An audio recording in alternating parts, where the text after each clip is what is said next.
Tinubu'S calm quiet as President-elect's Guinean citizenship showed he lied under oath to Inec. Welcome to the news, and please subscribe to our channel to get notified when we post hot juicy news updates. Please click on the notification bell. An unusual silence has echoed from the camp of President-elect Bola Tinubu after his Guinea diplomatic passport surfaced on social media, sending internet users into a frenzy over how the new leader of the African largest economy, lied to the nation's electoral commission while under oath.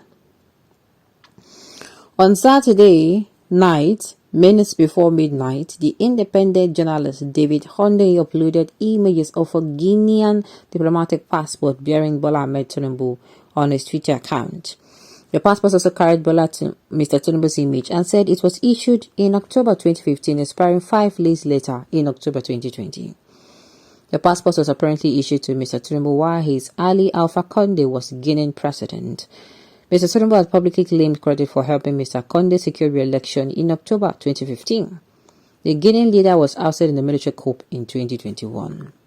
Mr. Tinubu, whose whereabouts remained unclear since he secretly traveled to Europe around March 20th, was nominated by Nigeria's ruling party APC at its convention on June 8, 2022, and went on to be declared the winner of the presidential election that was held on February 25, 2023.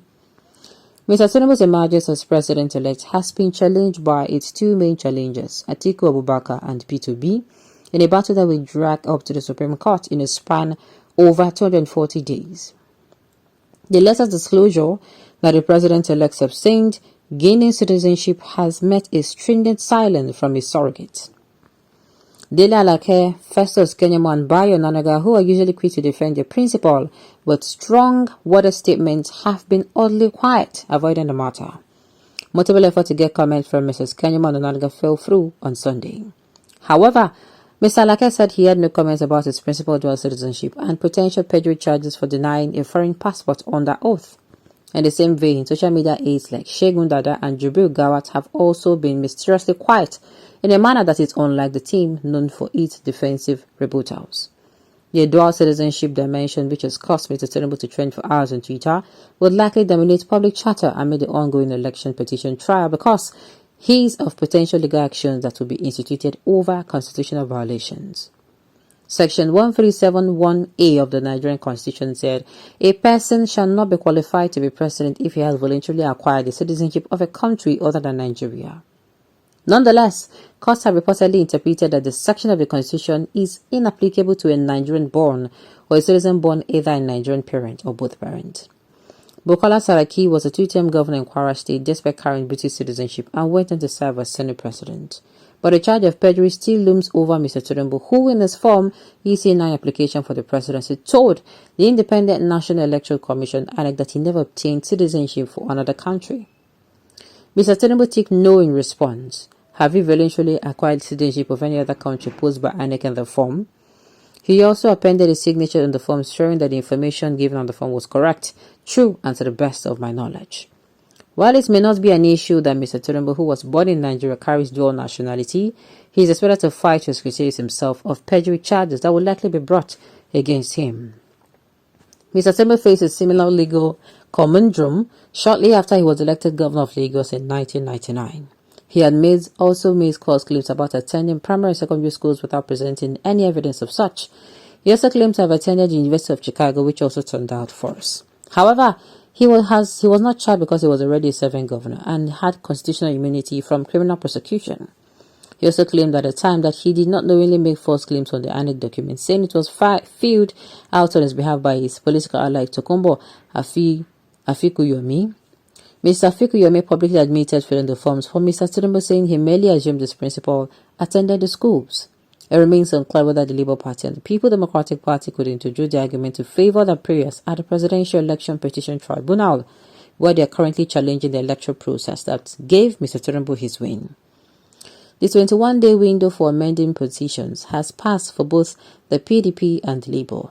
However, if the presiding judges consider the PDP and the Labour Party's argument to be sufficiently compelling, the deadline may be extended or waived. Now, this is what I am going to say. Okay, Festus Okoye, spokesperson for Electoral Commission, did not immediately answer calls for comment on whether there were repercussions for false declaration in the EC9 form. The electoral office has the power to prosecute offenders. Lying in Inec form is considered perjury and could attract criminal prosecution by federal authorities. Well, I will keep saying what this election has taught me as an individual is make sure you have integrity. Make sure you not be the kind of person who will say you are saying this, and when somebody turns his or her back, you are saying something else different from what you were saying when they were looking at you. Make sure you have integrity. Had it been Tinubu, is straightforward. All these things will not be coming up because by the time they check, he will have nothing to hide. You get? He will have absolutely nothing to hide. So all this one that they do now, to me, had he been saying do the right thing from the beginning, we know good day where we day today. So that is just it. That is how it is. Now so it be. Do the right thing. If it is yes, say yes. If it is no, say no. Are you Jubelo? If our constitution was working optimally, Tinubu could have been disqualified since last year. I know Kenyamo is cooking a lie for the defense. Yes, now that's what they're quiet. They're trying to come out with something that will make sense. But at the end of the day, what they come up with no go still make sense. So, this particular issue now, this issue, had it been said then do and well. Had it been saying come as I can't talk the truth. We are not going to Kenyama will not be quiet now and trying to, because I know whatever they come with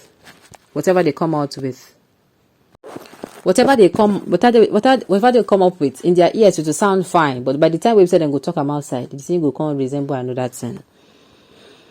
He still remained Nigerian president-elect and will rule Nigeria till 2031.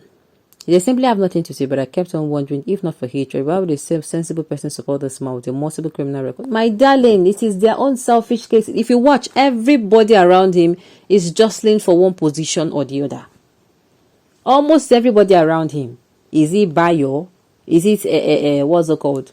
Is it Festus? Is it FFK? Everybody they find now waiting at Tenuje. Now make these people put this man there. Not be say because they think saying go fit do am. I mean they tell on this is what they tell on the truth. It is just because they will do what they will always. What's it called?